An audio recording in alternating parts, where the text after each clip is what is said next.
जो काम तेजस्वी यादव का था, जो काम कांग्रेस पार्टी के या फिर वाम दल के नेताओं का था, उन तमाम मुद्दों को, उन तमाम कामों को बखूबी चिराग पासवान ने उठाने का बेड़ा उठा लिया है। उन्होंने एनडीए गठबंधन के तमाम दलों को आगाह कर दिया है और एक तरह से कह लें कि दबाव वाली राजनीति करना शुरू कर दिया है। 243 सीटों पर लड़ना यह बिल्कुल भी संभव वाली बातें नहीं है, लड़ेंगे भी तो उनको सफलता नहीं मिलेगी। और प्रशांत किशोर का तारीफ करना सीधे तौर पर यह दिखा रहा है कि प्रशांत किशोर विपक्ष की भूमिका में है, एनडीए गठबंधन के हिस्सा है चिराग पासवान। इससे सीधे तौर पर यह संदेश जा रहा है कि भाई हम आने वाले दिनों में अलग भी रास्ता की तलाश कर सकते हैं। तो वो बिहार आना चाह रहे हैं इसलिए क्योंकि मुझे कम से कम डिप्टी सीएम या फिर सीएम का हम ख्वाब बुन सके।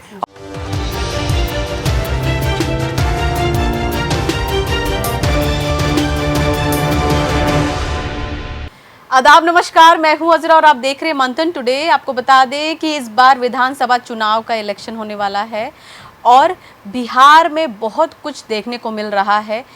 अब चाहे वो एनडीए के लोग बोले, चाहे वो महागठबंधन के लोग, बहुत तरह की बातें निकल के सामने आ रही है।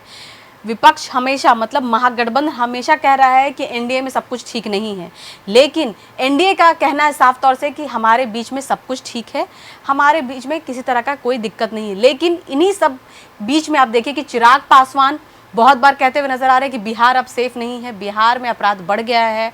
उन्होंने अपने बहुत बार एक्स पे भी लिख के बहुत कुछ बयां किया है और ये भी कहा है कि जो सरकार है उनको इस पे ध्यान देना चाहिए। और विजय सिन्हा और आप देखिए तो अशोक चौधरी के बीच में भी बहुत बार तीखी बहस देखी गई है और एक तरफ आप देखिए कि विजय, दोनों डिप्टी सीएम के बीच में भी बहुत ज़्यादा ही आपस में बकझक हुआ है। इन्हीं से ये सब हो क्या रहा है और अब समझने की भी बात है कि कहीं चुनाव आने वाला है, क्या कुछ चल रहा है इन पार्टियों के बीच में। तो इन्हीं सब खास बातचीत करने के लिए हमारे साथ हमारे सहयोगी डॉक्टर संजीव है, बहुत बहुत स्वागत है। थैंक यू जी। अच्छा, ये बताइएगा संजीव जी कि मेन जो अभी विधानसभा का चुनाव आने वाला है, ठीक है जी, और ठीक इसी टाइम में चिराग पासवान कहीं नीतीश कुमार का खेला बिगाड़ने के लिए तो नहीं आए हैं? इस तरह का जो बात कह रहे हैं कि बिहार अब सेफ नहीं है, देखिए साफ तौर पर चिराग पासवान का बयान ऐसे वक्त में आया है कि इस वक्त से आप देख लीजिए तो जुलाई का महीना चल रहा है और सितंबर अक्टूबर 2 महीने रह गए और अगस्त को ले लीजिए तो 3 महीने, क्योंकि अक्टूबर लास्ट या फिर नवंबर में चुनाव होने वाले हैं। और ठीक के चुनाव से 3 महीने पहले चिराग पासवान का जो लगातार पिछले 15-20 दिनों की हम चर्चा करें तो अगर मान ले महज 15-20 दिन की बात नहीं करें, हम 1 से 2 महीने पीछे हम जाते हैं तो उनका जितना भी बयान है चिराग पासवान का, उन तमाम बयानों को उठा करके देख लीजिए जरा। उन तमाम बयानों से सीधे तौर पर यह झलक रहा है कि एनडीए में सब कुछ ठीक ठाक नहीं है। चिराग पासवान को लेकर के आपने जीतनराम मांझी को भी सुना होगा, कई बार जीतनराम मांझी ने नसीहत देने का भी काम किया चिराग पासवान को, है ना, कि अपने आप को, पार्टी को, गठबंधन को मजबूत करने का काम कीजिए, है ना, उलूल जुलूल बातें मत कीजिए। जीतनराम मांझी ने यहाँ तक चिराग पासवान को नसीहत दे डाला था। लेकिन चिराग पासवान जिस रणनीति पे काम कर रहे हैं उस रणनीति के तहत वह काफी कहा जा रहा है, उनके पार्टी के तमाम नेताओं का बयान है, नेताओं को लग रहा है कि चिराग पासवान बिहार की हित में बात कर रहे हैं और गठबंधन में रहते हुए अगर बिहार की हित में, अगर बिहार में जो चीज़ों की कमी है, जिस चीज़ पर, जिन तमाम मुद्दों पर सरकार को ध्यान देना चाहिए, अगर नीतीश सरकार को वह आकर्षित कर रहे हैं उन तमाम मुद्दों को लेकर के, तो ये अच्छी बातें हैं। लेकिन गठबंधन के लिए बिल्कुल ये अच्छी बातें नहीं है। विपक्ष का जो काम होता है, विपक्ष का काम को बखूबी चिराग पासवान ही निभा रहे हैं। जो काम तेजस्वी यादव का था, जो काम कांग्रेस पार्टी के या फिर वाम दल के नेताओं का था, उन तमाम मुद्दों को, उन तमाम कामों को बखूबी चिराग पासवान ने उठाने का बेड़ा उठा लिया है। चिराग पासवान तो लगातार बयान दे रहे हैं ना कि बिहार में जो है व्यक्ति अब सुरक्षित नहीं है।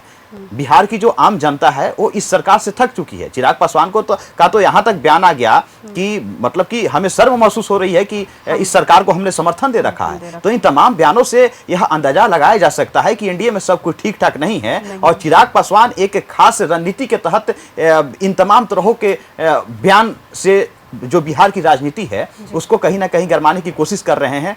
एक कह ले कि प्रेशर पॉलिटिक्स है। चुनाव से ठीक 3-4 महीने पहले इस प्रकार का बयान दे करके अपने आप को सुपीरियर दिखाना पब्लिक के नजर में, या फिर गठबंधन पर दबाव डालना कि हम जैसे चाहें, हम जितनी, जी बिल्कुल, हम जितनी सीटों की डिमांड करें। में भी आपसे हम एक सवाल करेंगे कि आप बताइए कि जिस तरह से वो लगातार कह रहे हैं कि हमको 243 सीटों पर लड़ना है जी, और ये मुश्किल है, तो आप भी जान रहे हैं, तो ये क्या सच में ये होगा या अकेले लड़ेंगे या फिर है क्या इस पे आप बताइए। देखिए, चिराग पासवान भले ही 243 सीटों की बात कर रहे हैं, चुनाव लड़ने की बात कर रहे हैं, लेकिन वो एनडीए का हिस्सा है और एनडीए में 243 सीटों पर एक पार्टी लड़े यह संभव नहीं है, क्योंकि ये तो तीसरी बड़ी पार्टी है। क्योंकि जितन राम मांझी भी बोलते हैं कि हम इतना सीट पे लड़ेंगे, दोनों का बराबर है, तो ये कैसे हो सकता है? पॉसिबल है नहीं, संभव नहीं है उनका। इन द सेंस है कि मैं 243 सीटों पर चुनाव लड़ने का ऐलान करने का मतलब है कि मैं एनडीए से बाहर जाकर के चुनाव लड़ सकता हूं, है ना। अगर मेरे मन मुताबिक सीटों का बंटवारा एनडीए गठबंधन में नहीं हुआ, जितनी सीटों की डिमांड है हमारी पार्टी की, उतनी सीट अगर गठबंधन के तमाम दलों की तरफ से नहीं दिया गया, सहमति नहीं मिली,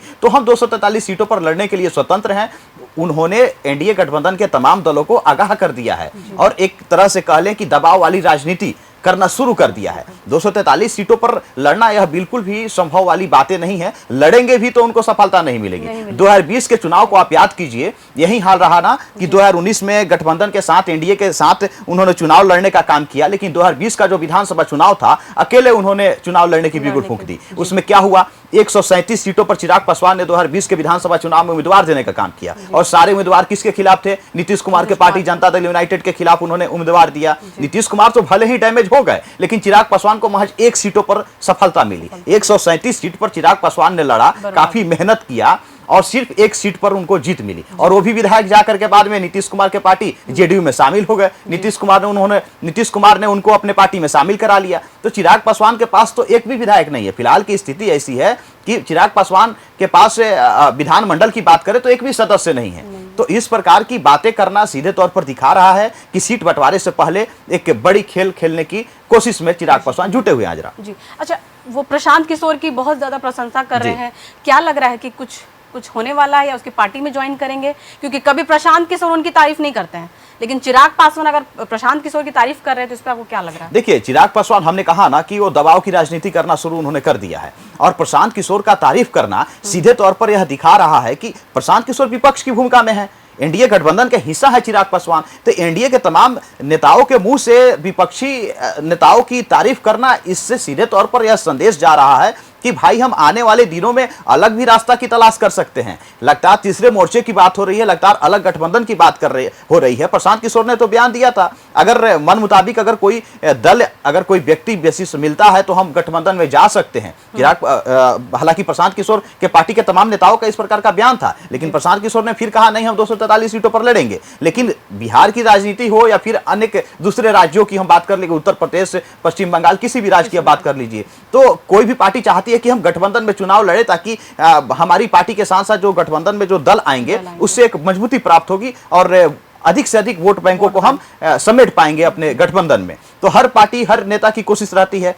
हो सकता है कि चिराग पासवान की बात कुछ चल रही हो प्रशांत किशोर के साथ, प्रशांत किशोर भी कह रहे हैं 243 पे, चिराग पासवान भी कह रहे हैं 243 पे। हो सकता है कि दोनों का विजन, दोनों का मिशन, दोनों का जो आइडियोलॉजी है वो मेल खा रहा है। चिराग पासवान ने तो सीधे तौर पर कहा है कि काफी ईमानदारी से बिहार भ्रमण कर रहे हैं और बिहार का जो तमाम मुद्दा है, जिस मुद्दे पर चर्चा होना चाहिए, उन तमाम मुद्दों को उठा रहे हैं प्रशांत किशोर। तो चिराग पासवान तारीफ कर रहे हैं, कहीं ना कहीं कुछ ना कुछ हो सकता है कि गड़बड़ होने वाला है, या फिर यह दबाव की राजनीति का भी एक कह लें कि एक पॉइंट हो सकता है चिराग पासवान की तरफ से। आजरा, अच्छा, क्या लगता है कि चिराग पासवान मुख्यमंत्री बनने का सपना देख रहे हैं?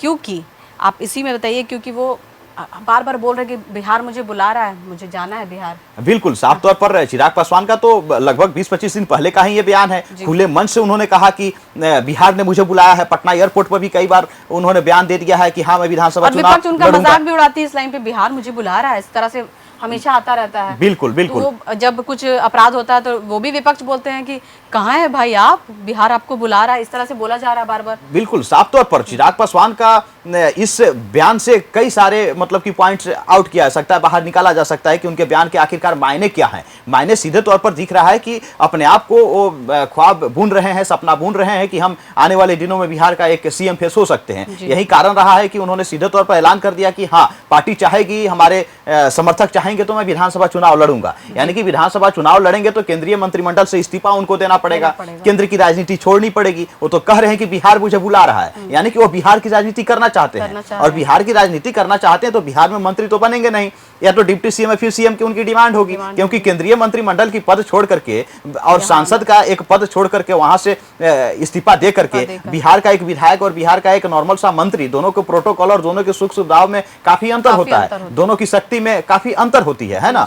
तो वो बिहार आना चाह रहे हैं इसलिए क्योंकि मुझे कम से कम डिप्टी सीएम या फिर सीएम का हम ख्वाब बुन सके। और बिहार फर्स्ट, बिहारी फर्स्ट के तहत तो उन्होंने अपना विजन भी जारी किया है, उन्होंने अपना विजन भी रखा है कि बिहार की सत्ता में यदि हम आते हैं तो किस प्रकार से हम बिहार की रूपरेखा को हम बदलने का काम करेंगे। अजरा, देखिए 2020 में जिस तरह से धोखा दिया था उन्होंने नीतीश कुमार को, तो क्या लग रहा है इस बार भी धोखाधड़ी हो सकता है? देखिए चिराग पासवान, हमने कहा ना कि चिराग पासवान एक ऐसी राजनीति की ओर बढ़ने की लगातार कोशिश करते आ रहे हैं जब से वो सांसद बने पहली बार 2014 में, दूसरी बार 19 और 24 में, तो तीसरी बार सांसद वो बन ही गए हैं। तब से एक अलग रास्ता वो तलाशने की कोशिश करते हैं। यही कारण रहा कि 2020 में एनडीए गठबंधन से अलग होकर के चुनाव लड़े, है ना, स्वतंत्र रूप से लड़े। और उनके पिता को कौन नहीं जानता है, रामविलास पासवान को तो देश स्तर पर सभी छोटे बड़े लोग हो या नेता हो सभी जानते हैं उनको। तो यहाँ तक कि राजनीतिक विशेषज्ञ मौसम वैज्ञानिक के नाम से उनको पुकारते थे, यानी कि मौसम वैज्ञानिक कहने का सेंस है कि उनके पास उस चीज का आइडिया था कि किसकी सरकार कब बनने वाली है,